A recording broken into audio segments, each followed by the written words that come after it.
ومولانا محمد بن عبد الله وعلى آله وصحبه ومن والاه ولا حول ولا قوة إلا بالله سبحانك لا علم لنا إلا ما علمتنا إنك أنت العليم الحكيم رب اشرح لي صدري ويسر لي أمري واحلل عقدة من لساني يفقهوا قولي آمين. أما بعد أيها الحبائب الأعزاء والكياي الكرماء والحاضرين حاضرات رحمكم الله. فهذا شيء قليل من كثير وقطرة من بحر غزير من مناقب والشمائل وسير وخصال سيدنا الإمام خليفة أسلافه الحبيب عيدروس بن حسين بن محمد بن شهاب نفعنا الله به في الدارين آمين. Para habaib yang kami hormati, para kiai yang kami cintai, para hadirin hadirat yang dirahmati Allah Subhanahu wa taala, kami di sini ingin membacakan daripada sedikit dari yang banyak, setetes dari lautan manaqib, biografi, sejarah hidup seseorang imam yang menjadi khalifah para salafnya, yaitu Al-Habib Idrus bin Husain bin Muhammad bin Shahab, yang kita semua sedang ada di maqbarahnya. Silsilah beliau adalah Al-Habib Idrus bin Husain bin Muhammad bin Umar bin Ali bin Abdullah bin Idrus bin Muhammad bin Shihabuddin Al-Asghar bin Abdurrahman Al-Ghadi bin Ahmad Shihabuddin bin Abdurrahman bin Ali bin Alwi Al-Ghayur bin Muhammad Faqih Muqaddam bin Ali bin Muhammad Sahib Mirbad bin Ali Khalid Qassam bin Alwi bin Muhammad bin Alwi bin Abdullah bin Ahmad Al-Muhajir bin Isa Ar-Rumi bin Muhammad Al-Nagib bin Ali Uraidi bin Ja'far Shadiq bin Muhammad Al-Baqir bin Ali Zain Al-Abidin bin Al-Husain binti Fatimah Az-Zahra binti Sayyidina Rasul Nabiuna Muhammad sallallahu alaihi wasallam. Habib Idrus bin Husain bin Shihab lahir di kota Gresik, Jawa Timur. Terlahir dari pasangan Habib Husain bin Muhammad Shihab dan Hubabah Ruqayyah binti Abdullah bin Muhammad Shihab. Ayah beliau adalah salah satu ulama dari kalangan habaib yang datang dari Damun, Yaman. Di kalangan habaib ataupun masyayikh, ayah beliau lebih dikenal dengan sebutan Kapten Arab. Kemudian Habib Husain bin Shahab hijrah ke Indonesia dan menetap di kota Gresik, Jawa Timur, hingga beliau wafat dan dimakamkan di pemakaman Sumur Songo, Gresik, Jawa Timur. Habib Idrus bin Husain bin Shahab mempunyai 8 saudara laki-laki dan 2 saudari perempuan. Beliau bersama saudaranya dilahirkan ada di Indonesia, kecuali saudara tertua beliau, yakni kakak beliau, dilahirkan ada di kota Damun, Yaman. Perjalanan spiritual Habib Idrus bin Husain Shahab dalam memperdalam ilmu agama bersama saudara-saudara beliau. Sebelum wafat, Habib Husain bin Muhammad bin Shahab memberikan wasiat kepada anak pertama beliau, yaitu Habib Ali bin Husain bin Syahab, dan anak kedua beliau yaitu Habib Idrus bin Husain bin Syahab, untuk membawa 7 saudaranya hijrah ke kota Yaman guna memperdalam ilmu agama, mengambil manfaat dan keberkahan dari ulama yang ada di sana. Sesampainya Habib Idrus bersama dengan saudara-saudaranya di Yaman, beliau Habib Idrus bin Ali mentakdik atau mendidik ke-7 saudaranya untuk mendatangi dan mengikuti majlis ilmu yang berada di Tarim, Yaman. Di antaranya di Zawiyah Syekh Ali dan di Rubat Al-Habib Abdullah bin Umar Asy-Syatiri. Kemudian beliau bersama saudaranya menghadiri majlis di Damun dan di Masjid Syihabuddin, serta beliau rutin menghadiri majlis ilmu di masjid yang dibangun oleh Habib Muhammad bin Umar Syahab di Hujair yang bernama Masjid Abdurrahman Al-Ghati. Habib Idrus bin Husain bin Syahab beserta ke-7 saudaranya, termasuk kakak beliau Habib Ali bin Husain bin Syahab, mendapatkan banyak ilmu dan keberkahan dari majlis-majlis ilmu yang beliau hadiri di Tarim dan sekitarnya.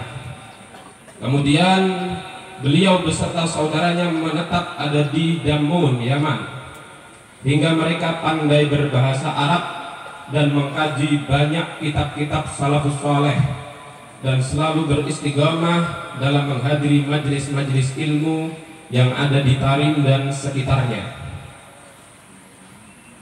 Pernikahan Habib Idrus bin Husain bin Syahab dan kepulangannya ke negara Indonesia. Habib Idrus bin Husain bin Syahab menikah 2 kali. Pernikahan pertama beliau dengan Hubabah Syekhah binti Abdullah bin Muhammad bin Harun bin Syahab. Dari pernikahan pertama tersebut beliau dikaruniai 2 anak laki-laki yang bernama Ahmad dan Abdurrahman. Namun Habib Abdurrahman meninggal ketika masih kecil. Habib Idrus bin Husain bin Syahab kembali ke Indonesia pada tahun 1352 Hijriah. Kemudian beliau menikah untuk yang kedua kalinya dengan Hubabah Fatimah binti Ali bin Ahmad bin Syahab.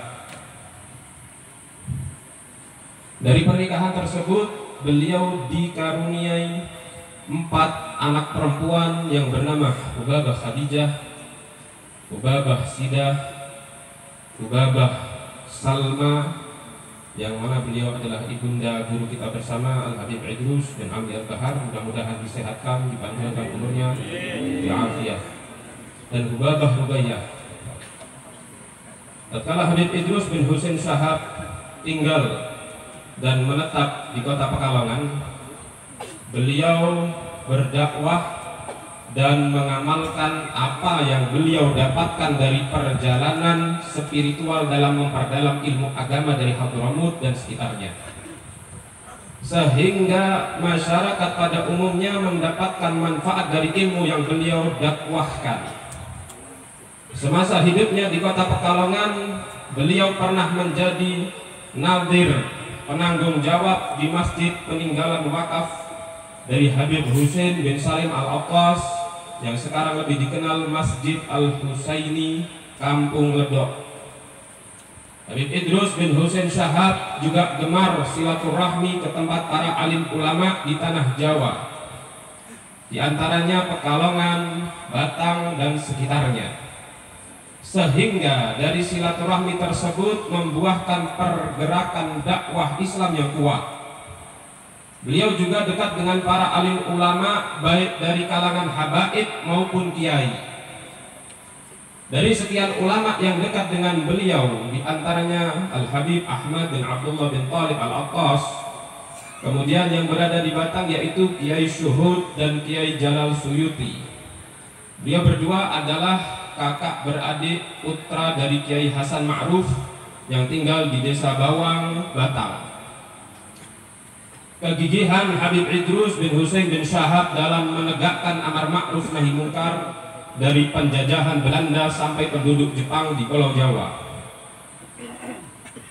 Selama Habib Idrus bin Husain bin Syahab tinggal di Pekalongan, di samping menjadi nadir di Masjid Al-Husaini, beliau juga selalu istiqamah rutin mengadakan majlis ilmu di kediaman beliau dan pelosok-pelosok desa, khususnya di wilayah Batang dan sekitarnya.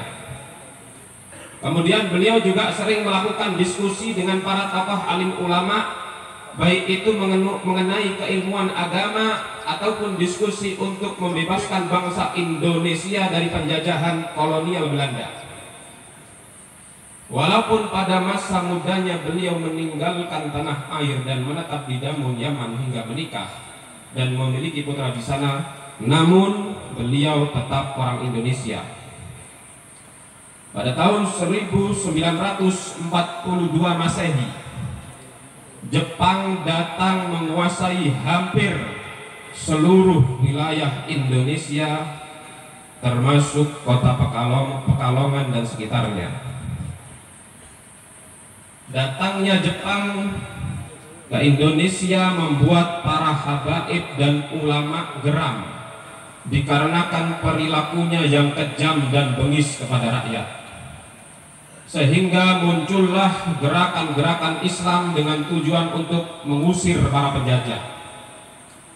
Salah satu gerakan Islam tersebut dipimpin oleh Al-Habib Idrus bin Husain bin Syahab bersama para santri dan sahabat-sahabat beliau. Dengan getol melakukan perlawanan menentang penjajah Jepang yang sangat tidak manusiawi, sehingga membuat penjajah Jepang sangat marah hingga mendirikan markas di dekat kediaman beliau untuk memantau pergerakan Habib Idrus bin Husain Syahab dan para sahabatnya. Habib Idrus bin Husain bin Syahab adalah salah satu tokoh ulama sekaligus pejuang dari kalangan habaib yang paling dicari serdaru Jepang.